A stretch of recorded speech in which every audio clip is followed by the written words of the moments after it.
always continual growth and something that you can learn.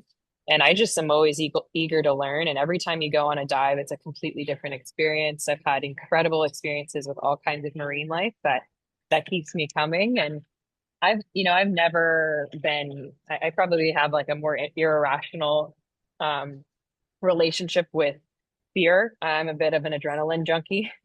So I mean, I dive with sharks, have a motorcycle, go skydiving, like all of those things. But most people, when they talk to me, they're like, "Aren't you scared of sharks?" And I think really fear is a lack of knowledge.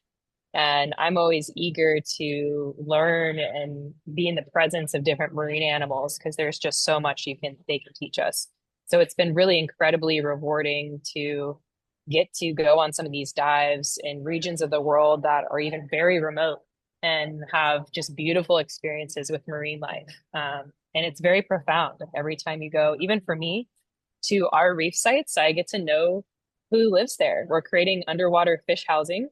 And at our offshore reef site in Hollywood, we have a green resident moray eel that I can always count on seeing him there. And I actually think it's an honor because actually eels are very picky about their housing and they'll live somewhere for 30 to 40 years.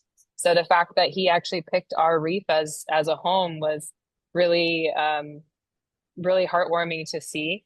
And we see, the fish that get to move in. In fact, the reef that we just deployed, we went and did a survey, just got in the water 15 minutes after they were out there, and we already had fish on them. So it's pretty neat if you've heard of that builder saying, if you build it, they will come. And that is quite true with the fish.